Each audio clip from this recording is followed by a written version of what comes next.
안녕하세요. 첫 주차 강의 시작하겠습니다. 먼저 오늘 강의에서 다룰 내용을 간단하게 소개해 보죠. 파트 1에서는 프로그래밍과 파이썬에 대한 소개를 하고요. 여기서 프로그래밍이 어떤 건지, 그리고 컴파일러하고 인터프리터가 뭔지, 정적 타입하고 동적 타입이라는 이제 개념이 뭔지, 그리고 우리가 배우는 언어가 파이썬이니까 파이썬에 대한 뭐 장점이나 특징들에 대해서 얘기를 해보려고 해요. 그 다음에 파트 2에서는 여러분들이 이제 파이썬을 실행해보고 실습을 해보려면 여러분들 컴퓨터에 파이썬이 실행될 수 있는 환경을 구성을 해야 되는데 그 환경을 구성하기 위해서 파이썬을 여러분들 컴퓨터에 설치를 해야 되죠. 그래서 파이썬 홈페이지에서 파이썬 설치 파일을 다운로드 받고 파이썬을 설치를 해보는 실습을 해보고요. 그 다음에 설치는 이제 파이썬 한번 실행도 해봐야 되겠죠. 그래서 이렇게 실습을 해보고요. 파트 3에서는 이제 아직 여러분들 파이썬 프로그래밍 언어를 배우지는 않았지만 이 파이썬 프로그래밍 간단한 파이썬 프로그래밍을 짜서 여러분들이 좀 어렵지 않게 아는 수준에서 이제 간단하게 짜보면서 이제 파이썬 프로그램이 어떤 식으로 작성이 되고 또 실행이 될 수 있는지에 대해서 한번 실습을 해보도록 하겠습니다. 자, 먼저 프로그래밍에 대해서 얘기를 해보도록 하죠. 이 프로그래밍이라는 걸 프로그래밍 언어를 이용해서 이제 하게 되는데요. 먼저 그래서 프로그래밍 언어에 대해서 잠깐 얘기를 해보도록 하죠. 일단 프로그래밍 언어거든요. 이것도 언어가 필요한 이유는 예를 들면 사람과 사람 사이에서 언어가 필요한 이유는 서로 의사소통을 하기 위해서 필요한 거죠. 그죠? 자, 한국 사람과 한국 사람이 있어요. 그러면 한국어로 이렇게 이제 얘기를 하게 되겠죠. 그래서 한국어로 내가 얘기를 하면은 이 사람 알아듣고 뭔가를 하겠죠. 거기에 대한 이제 반응이 있겠죠. 프로그래밍 언어도 마찬가지예요. 사람이 컴퓨터한테 명령을 내리기 위한 수단이에요. 네. 그래서 어떤 의사소통, 즉 컴퓨터와 사람이 소통을 하기 위한 게 바로 프로그래밍 언어다. 그래서 이 프로그래밍 언어로 작성된 그 명령어들을 이제 프로그램이라고 하는 거죠. 자, 프로그래밍 언어의 종류는 그럼 뭐가 있냐? 저급 언어하고 고급 언어가 있어요. 좋다 나쁘다의 개념이 아니라 저급 언어는 기계에 친화적이면 저급 언어라고 하고요. 고급 언어는 사람 쪽에 친화적이면 이제 고급 언어라고 해요.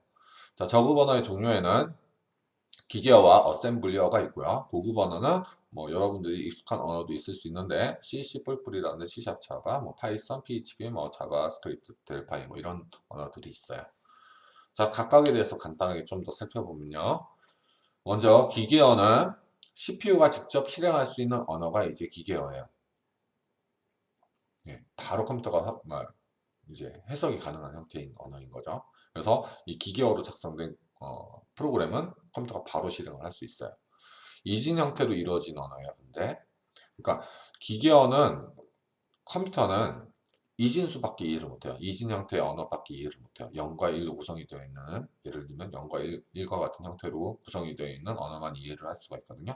그런 형태만 이해를 할 수 있는 그런 형태로 짜여진 언어가 바로 기계어다. 자, 그래서 기계어는 이런 식으로 구성이 되어 있는 거죠. 이렇게 0과 1로만 구성이 되어 있어요. 그래서 이게 사람이 봤을 때 이게 뭔지 모르지만 기계는 얘가 뭐 뭔가를 더해라 라는 의미로 이제 이렇게 되어 있고 뭐 이제 뭔가를 어디에서부터 뭔가를 가져와라 라는 거는 뭐 이런 식으로 이제 되어 있다든지 이렇게 이진수로 되어 있는 거죠.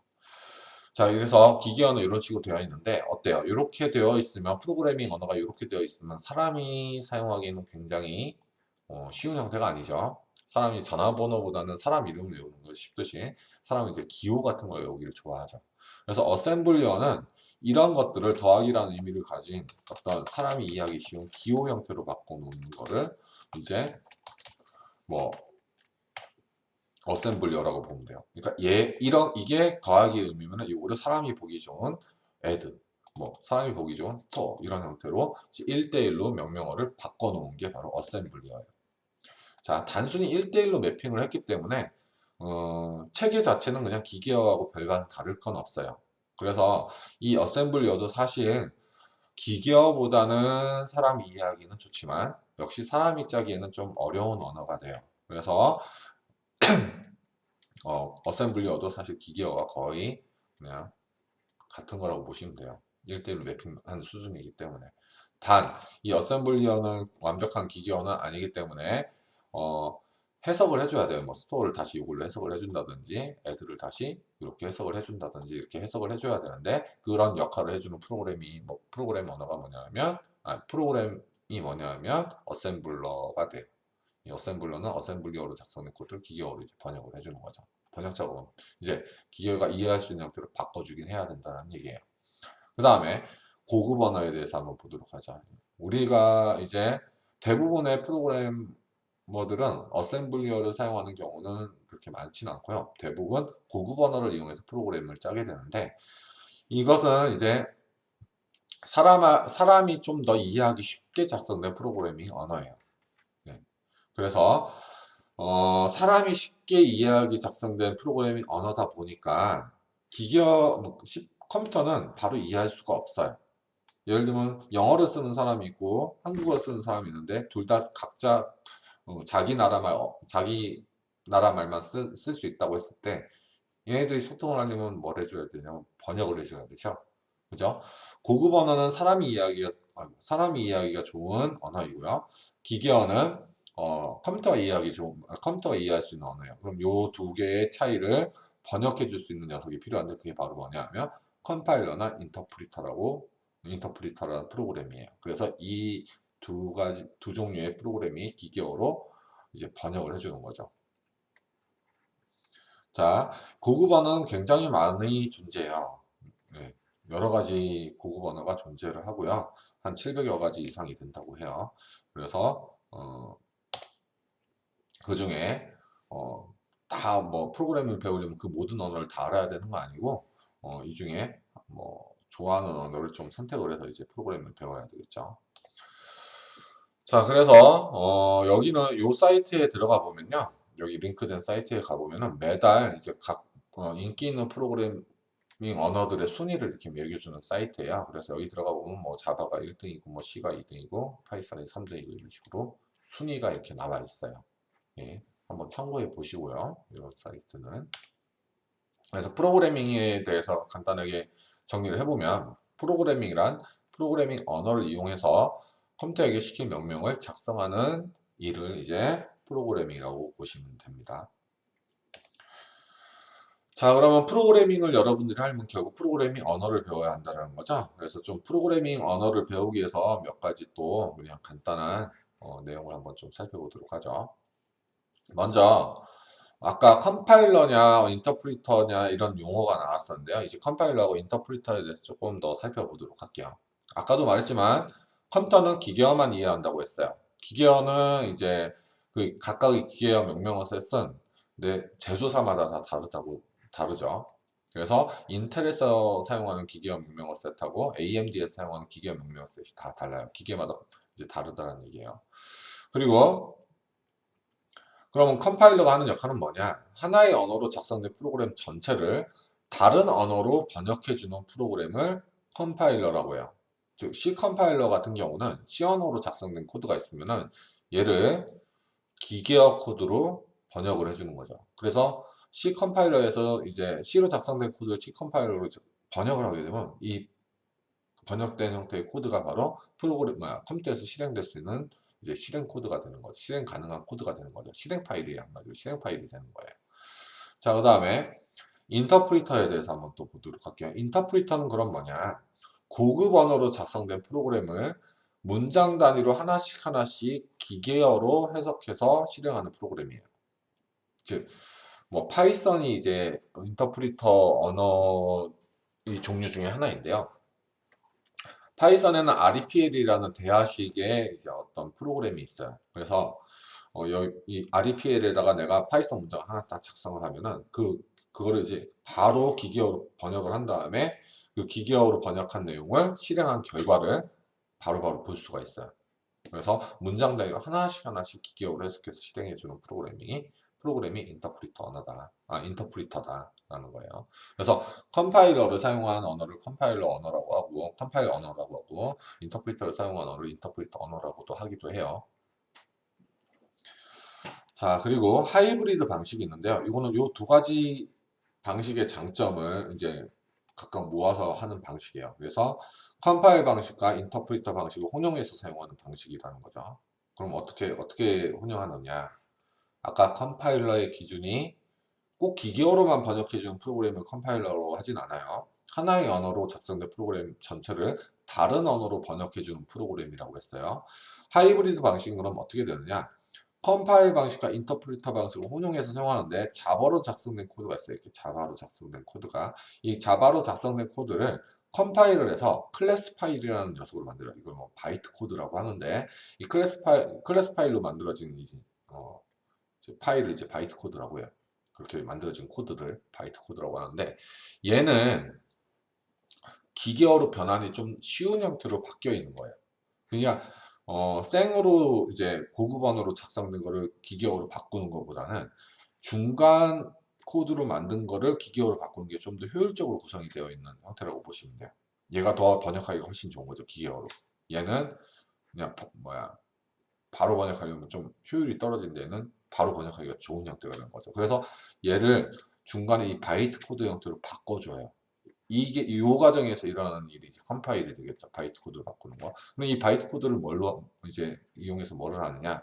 JVM이라고 들어봤는지 모르겠는데 자바 가상 머신이거든요. 이 녀석이 일종의 가상 기계의 역할을 하는 프로그램이에요. 그래서 얘가 중간에서 이 바이트 코드들을 가지고 와서 인터프리터 형태로 이제 CPU에다가 이제 기계어로 바꿔주면서 이제 CPU에서 실행을 시키는 거예요.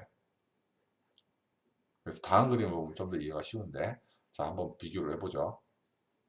먼저 컴파일러가 작동하는 언어를 보면 이제 뭐 C 언어 코드 중에 하나인데요. 이렇게 얘를 A하고 B를 더한 결과를 뭐 이제 여기다 놓고 그 내용을 출력하는 뭐 프로그램을 짰다고 해요. 그러면 이 코드 전체의 내용, 요 밑에 뭐 코드가 쭉 더 있는 거고요. 이 코드 전체의 내용을 통으로 컴파일러가 컴퓨터에서 실행 가능한 코드로 바꿔버려요. 그럼 이제 얘를 이제 실행시키면 CPU가 여기 있는 코드를 한 번에 실행을 시킬 수 있기 때문에 굉장히 효율이 빠르죠. 대신 이 방식이 그러면 성능도 좋아 보이죠. 성능이 좋을 것 같죠. 일단은 조금 이따 얘기를 다시 한번 해볼게요. 그리고 인터프리터 방식을 한번 볼게요. 인터프리터 방식은 이렇게 이건 파이썬 문장인데요. 이 썸에다가 A하고 B를 더한 결과를 이제 넣는다는 뜻이에요. 그럼 이 문장을 하나 가지고 와서 얘를 가지고 온 다음에 기계어로 바꿔요. 기계어로 바꾼 다음에 얘를 이제 CPU에다 실행을 시키는 거죠. 컴퓨터에다 실행을 시키는 거죠. 그리고 그 결과를 사람이 보겠죠. 그리고 그 다음에 문장을 가지고 와요. 그 다음에 그걸 또 만들어요. 기계어로. 그런 다음에 또 실행을 시켜요. 그 다음에 그 다음 문장 가져와서 기계어로 바꾼 다음에 실행을 시키고, 자, 이런 방식으로 들어가게 되는 거죠. 자, 그럼 아까 자바와 같은 방식은 뭐냐? 이렇게 자바로 짠 프로그램이 있으면 이 컴파일러가 지금 화살표가 지금 사라져 있는데 컴파일러가 이렇게 바이트 코드라고 했었죠. 아까 클래스 파일인 바이트 코드 이런 형태로 바꿔요. 즉 기계어로 번역되기가 훨씬 더 쉬운 형태로 바꿔주는 거죠. 그래서 요거를 하나씩 가지고 와서 이제 프로그램을 실행을 시키는 거죠. 여기 있는 걸 하나씩 가져와서. 자, 그러면 각각이 이제 보면은 성능은 얘가 일단 일반적으로 얘가 제일 좋아요. 그 다음에 얘는 좀 느리죠. 그리고 이제 자바는 좀 중간쯤 되겠죠. 그러면 이 방식이 제일 좋은 거 아니냐 할 수 있는데 꼭 그렇지만은 않아요. 왜냐하면은 얘는 어떤 거를 이제 프로그램을 짤 때 이거를 하다가 뭔가 이제 다시 바꿔야 된다 하면은 얘를 다시 컴파일 떠서 이걸 다시 만들어 줘야 돼요. 그런 다음에 이제 실행을 해봐야 결과를 알 수가 있어요. 또 짜고 전체를 컴파일 한 다음에 요거를 기계어로 만든 다음에 또 실행을 해볼 수가 있어요. 근데 얘는 인터프리터 방식은 한 줄 한 줄을 그냥 각각 실행하기 때문에 그냥 그때그때 내가 원하는 결과를 확인할 수가 있어요. 이 전체를 다시 그러니까 전체를 다 컴파일을 다 안 떠도 확인할 수가 있다는 얘기죠. 그래서 개발을 할 때는 즉 프로그램을 짤 때는 이 방식보다는 이 방식이 좀 덜 번거롭죠. 그래서 편하게 프로그램을 짜는 방식은 이런 방식이 좀 더 편하게 프로그램을 짤 수가 있어요. 얘는 작성하고 다 컴파일 뜬 다음에 이제 실행을 해야 되는데 얘는 한 문장 한 문장 실행해 볼 수 있으니까. 그래서 이 방식이 좀 편하게 프로그램을 짤 수 있는 방식이긴 하죠. 하지만 성능이라는 거는 여기가 더 좋죠. 그래서 그 중간 방식을 택한 게 이거죠. 자, 그리고 컴파일 언어가 성능이 가장 빠르긴 하지만 또 단점이 있는데, 예를 들면은 우리가 뭐 하나는 윈도우에서 돌아가는 프로그램을 짜야 되고 하나는 리눅스에서 돌아가는 프로그램을 짰을 때 이 바이트 코드가 윈도우에서 돌아가는 바이트 코드면은 뭐 이제 다른 운영체제 뭐 안드로이드나 뭐 유닉스나 뭐 리눅스나 이런 다른 운영체제에서는 이 코드가 안 돌아가요. 왜? 얘는 그 기계에선 이 바이트 코드 이해할 수가 없기 때문에. 그래서 그 기계에서 다시 실행 파일을 만든 다음에 그걸 가지고서 실행을 해야 되는 방식이죠. 즉 윈도우형 실행 파일이 리눅스에서는 안 돌아간다는 거예요. 이런 식으로 하면. 근데 인터프리터 방식이나 이런 인터프리터 방식들은 뭐냐면 인터프리터만 깔려 있으면은 같은 코드로 다 실행을 시켜볼 수가 있어요. 여기도 요 중간에 있는 바이트 코드를 다시 만들지 않고 그냥 어떤 기계에든 배포를 하더라도 이 중간에 인터프리터라는 녀석이 그 기계에 맞게끔 다 해석을 해주기 때문에 얘를 다시 만들 필요가 없는 거죠. 요거 하나 갖고 그냥 실행이 되는 거죠. 얘는 요거 하나 갖고 실행이 안 되죠. 다른 여러 군데서. 하지만 얘는 요거 하나 갖고 그냥 그 컴퓨터에 인터프리터만 설치가 되어 있다고 하면은 요거 갖고 다 실행을 해볼 수가 있게 되는 거죠. 그래서 어떤 좀 프로그램을 이제 뭔가 성능은 여기가 좀 이점이 있다고 하지만 뭔가 뭐 프로그램을 짤 때 번거로운 거라든지 그런 부분은 여기가 좀 크죠. 예, 그런 장단점이 좀 있다라는 거예요. 그 다음에 정적 타입하고 동적 타입에 대해서 한번 얘기를 해보도록 할게요. 우리가 컴퓨터는 0과 1을 이해할 수 있다고 했고, 그럼 컴퓨터에서 자료를 표현하는 방법은 어떤 비트 단위로 이제 일단은 가장 최소의 단위는 비트 단위로 표현을 할 수가 있는데, 이 비트라는 건 뭐냐면 이진수로 따랐을 때 한 자리를 말해요. 이진수 한 자리로 표현할 수 있는 정보는 0과 1, 두 가지의 정보를 표현할 수가 있죠.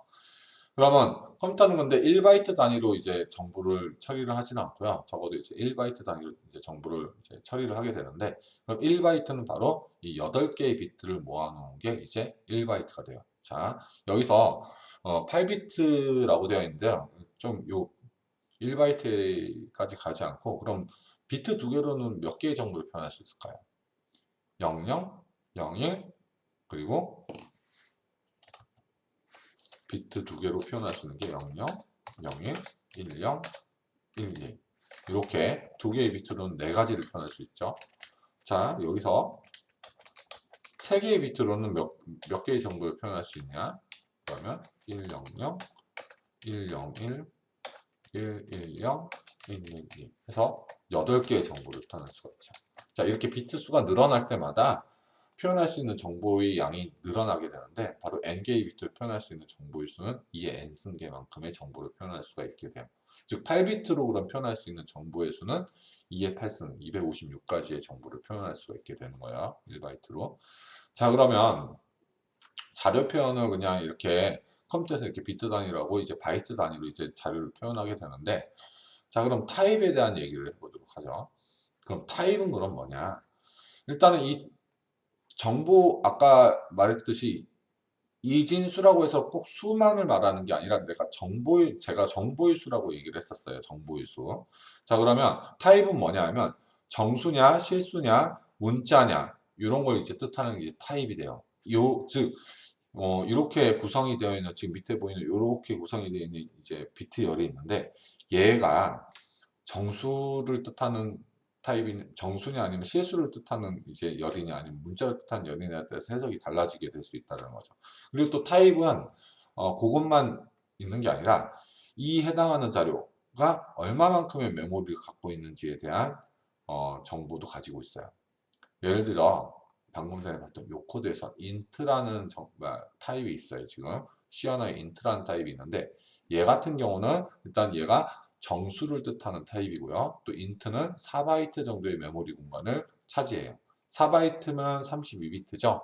그래서 2에 32가지의 정보를 표현할 수 있고요. 그래서 그만큼의 숫자 범위를 표현할 수가 있게 되는 거죠. 그래서 자료가 갖는 메모리 크기, 즉 정보의 양이 얼마나 많은 거를 표현할 수 있느냐, 그걸 이제 타입이라는 것에서 이제 결정할 수가 있고요. 그리고 연산 가능한 아니, 가능한 연산 또는 그 연산의 결과도 관계가 있어요. 예를 들어 숫자 같은 경우는 더하기가 가능하죠. 뭐 이런 식으로. 더했을 때 그럼 1 더하기 1은 뭐가 되죠? 2가 되죠. 이런 타입에 따라서 그럼 가능한 연산에 대한 결과가 또 달라지게 돼요. 자, 다음과 같이 1바이트 메모리 값이 저장되는 경우 얘는 어떤 데이터를 의미하는가? 자, 요거를 보죠.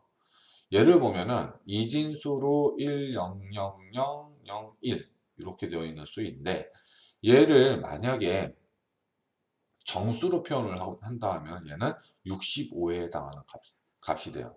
근데 얘를 문자로 바라보게 되면요. 문자 중에는 아스키 코드라는 코드 체계가 있어요. 아스키 코드. 이 문자 코드 체계가 그럼 뭐냐면은 어, 어떤 숫자는 어떤 문자에 해당한다고 하는 테이블 같은 거라고 보시면 돼요. 자, 여기 볼게요. 아스키 코드를 한번 검색을 해보죠.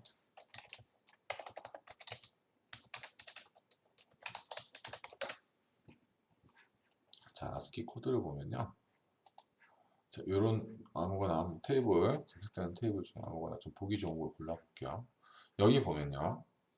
뭐 이거는 10진수, 16진수, 8진수를 뜻하는데 자, 65에 해당하는 아까 요게 숫자로 따지면 65에 해당된다고 했죠. 이게 65 정수로 따지면 근데 65에 해당하는 문자는 그럼 뭐냐? 여기서 봤을 때 65가 여기 있죠. 요거 A를 뜻하게 돼요. 그러니까 문자로 바라보게 되면 얘는 A가 되는 거예요. 그래서 타입에 따라서 얘를 정수로 표현할 수 있냐, 실수로 표현할 수 있냐, 문자로 표현할 수 있냐 이런 것들이 결정이 되고 또 자료가 갖는 메모리 크기가 이제 달라지게 되고 가능한 연산 또는 연산의 결과 이런 것들이 이제 달라지게 되죠. 자, 그래서 정적 타입하고 동적 타입이 그럼 뭐냐? 도대체 정적 타입을 사용하는 언어를 이제 정적 언어라고 하고 동적 타입을 사용하는 언어를 동적 언어라고 하는데 프로그램을 작성할 때 변수의 타입을 지정을 해주는 형태의 언어가 바로 정적 타입의 언어예요. 예를 들면 이렇게 이런 num이라는 녀석은 무슨 형을 가지고 있냐면 int형을 가지고 있다. int형이다 라고 지정을 해주죠. 얘는 이제 s라는 거는 스트링 형태다 해서 이런 형태의 데이터를 저장하게끔 이제 지정을 해줘요. 자, 이렇게 정적으로 결정을 해버리기 때문에 프로그램에서 예를 들면 int a라고 하는 녀석에다가 a에다가 10을 넣는 거는 상관없지만 a에다가 어떤 방금 전에 헬로와 같은 이런 문자를 집어넣게 되면은 오류가 발생하게 되는 거죠. 즉, 이 a라는 녀석은 이미 타입이 결정이 되어 있기 때문에 뭐야 다른 형태의 다른 타입의 데이터들은 넣을 수가 없게 돼요. 그래서 컴파일 시 타입이 맞지 않을 경우 에러가 발생하는 거죠. 타입에 맞지 않은 값을 이제 할당할 경우. 장점은 그럼 뭐냐? 도대체 이게 장점이 뭐가 있을까 해요. 이렇게 정해져 있어서 뭔가 불편한 것도 많아 보이는데 그 전에 요걸 먼저 설명할까요? 동적 타입에 대해서 먼저 설명할게요. 동적 타입은 그럼 뭐냐? 프로그램을 작성할 때 변수의 타입을 지정할 필요가 없어요. 프로그램을 작성할 때 변수의 타입. 그러니까 넘버는 10, s는 hello 이런 식으로 이제 작성을 해요. 근데 얘는 실행할 때 타입이 결정이 되고요. 타입이 언제든지 바뀔 수 있어요. 예를 들면 파이썬에서 얘가 a는 10을 넣었다가 a에다가 다시 hello를 넣을 수가 있게 돼요. 타입이 바뀌죠. a가 원래 숫자였는데 이렇게 마음대로 내가 바꿀 수가 있어요. 나중에 또 a에는 아까 나중에 파이썬을 배우면 알겠지만 이렇게 리스트라는 형태인데 이런 식으로 또 타입을 바꿔서 저장을 할 수가 있어요. 정적 타입 언어에서는 이렇게 하면 에러가 돼버려요. 이런 식으로 작성을 하게 되면. 자, 그래서 그러면은 편하게 쓸 수 있는 거는 딱 봐도 이제 동적 타입의 언어가 편하게 쓸 수 있어요. 뭐 내가 원하는 형태로도 언제든지 바꿀 수 있으니까 제약이 없는 거죠, 일종의. 근데 예를 들면은 정적 타입 언어 같은 경우는 여기다가 10을 넣었으면 나중에 이 a를 다른 걸로 쓰고 싶을 때 이렇게 문자로 쓰고 싶다 했을 때는 이 a에다가 적절한 타입을 넣지 않으니까 오류가 돼버린다고 했죠. 그래서 정적 타입 언어가 배우기는 까다로워요. 일반적으로. 근데 장점은 뭐냐 그럼 도대체 컴파일 할 때 타입에 대한 정보를 결정하여 속도가 향상이 돼요. 이미 타입이 결정이 돼 있으니까. 근데 동적 언어들은 실행하면서 타입을 결정해요. 예를 들면은 자, 왜 실행하면서 타입을 결정하냐? 이거 한 문장씩 실행한다고 했죠? 아까? 그러니까 이 문장을 실행할 때 이 넘버는 10이라는 타입이에요. 근데 넘버에다 또 뭔가를 넣어요. 그러면 얘는 이제 이런 연산이 가능하겠죠? 이제 넘버에다가 10을 넣었는데 넘에다가 예를 들면 더하기 2를 하라고 했어요.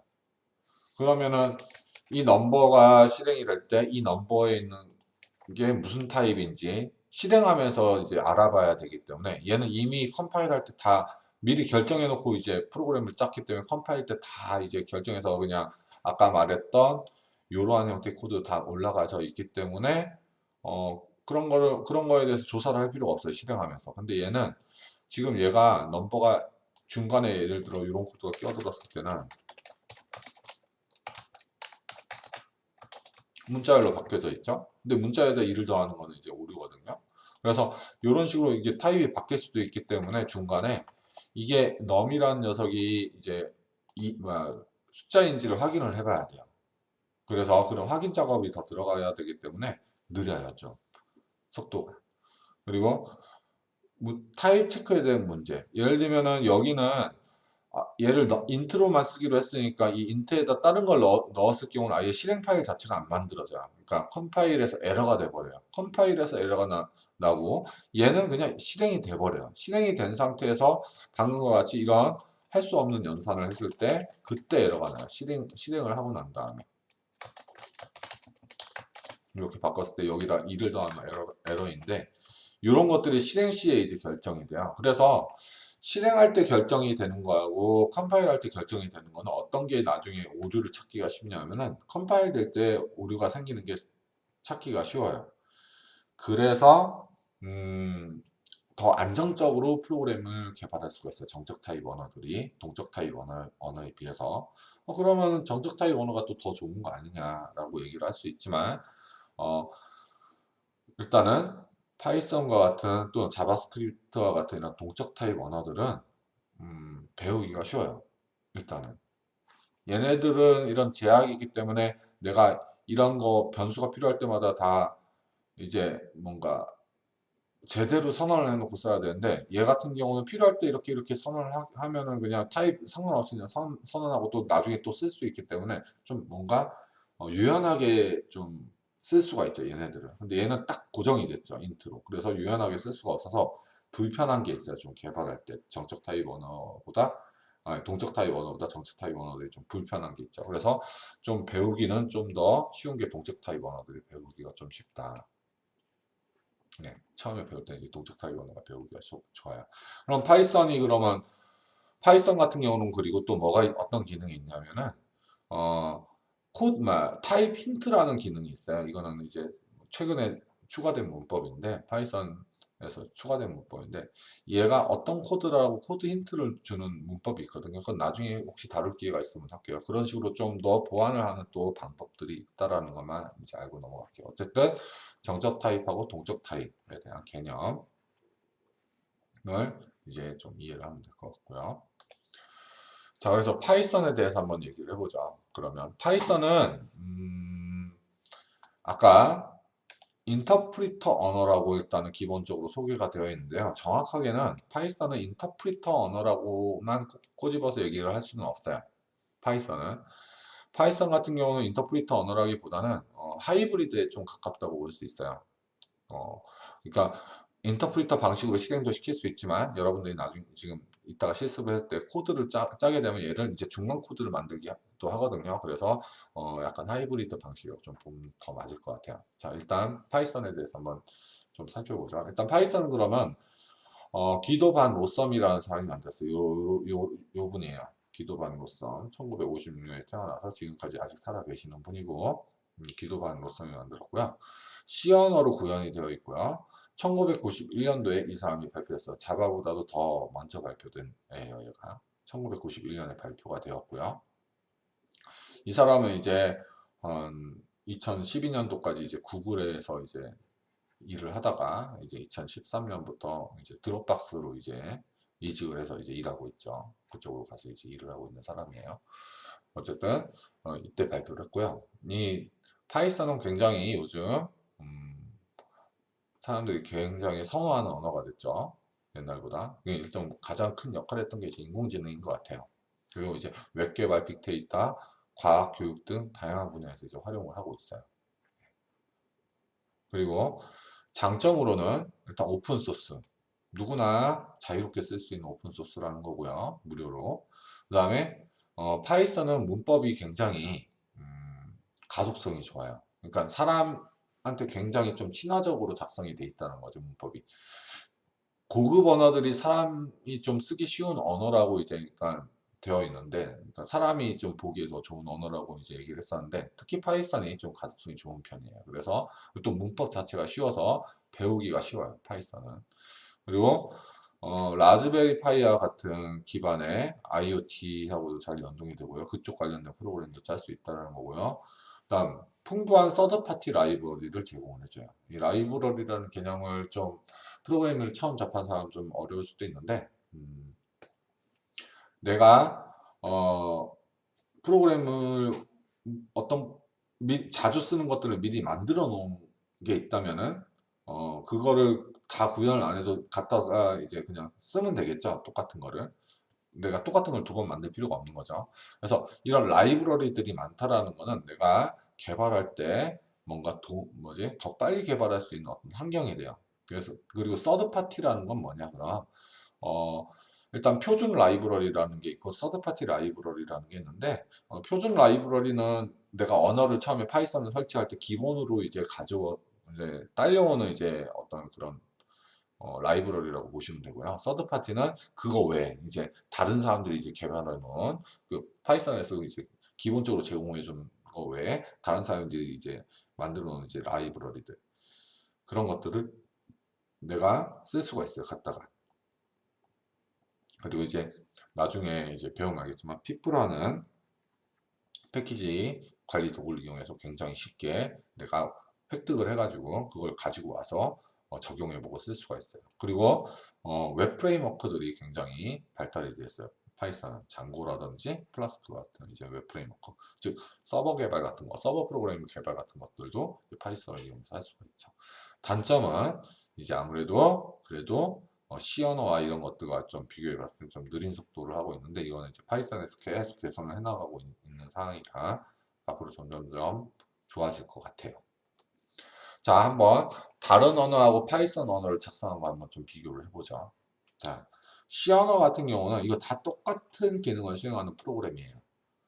똑같은 기능을 수행하는 프로그램인데 얘 같은 경우는 이제 이런 식으로 프로그램을 자 A에다가 10을 대입을 해놓고요. 이제 정수였죠 이게 10을 대입을 해놓고 이제 얘를 이제 프린트를 해보는 거죠. A 더하기 10은 뭐다? 이런 식으로 여기다 더하기 10을 해야지 정확한 표현인데요. 잠깐 이거 수정 좀 할게요. 이게 이렇게 되는 게 정확한 표현이죠. 네. 자 그래서 A하고 A에다가 10을 더한 다음에 그 결과를 여기 있는 결과를 여기다 이제 넣어주면서 이제 뭔가 결과가 나오게 돼요. 그래서 A 더하기 10은 20이다 이렇게 출력이 돼요. 얘도 똑같아요. 얘는 이제 이런 식으로 좀 표현이 약간 다르죠. 자바는. 어쨌든 얘도 이렇게 좀 길죠 뭔가. 근데 파이썬은 그냥 A에다 10을 바로 넣고요. 그 다음에 프린트 그냥 해서 바로 찍으면 돼요. 이런 식으로. 네. 문법이 좀 틀린 게 있어서 좀 수정하겠습니다. 네, 이렇게 넣으면 돼요. 그래서 파이썬이 지금 보니까 다른 언어보다 뭔가 간결하죠. 보기도 더 좋죠. 그러다 보니까. 그래서 가독성도 좋고 문법도 좀 뭔가 쉬워요. 보기가. 자, 한번 생각을 해보죠. 프로그래밍 언어의 종류가 뭐뭐 있다고 했냐면 기계어, 작업 언어, 고급 언어가 있다고 했고요.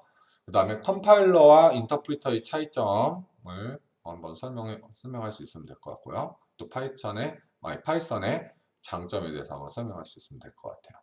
자, 요약을 해보면 프로그래밍 언어는 컴퓨터한테 명령을 내리기 위한 수단이면서 기계어, 작업어, 고급 언어로 분류가 될 수 있죠.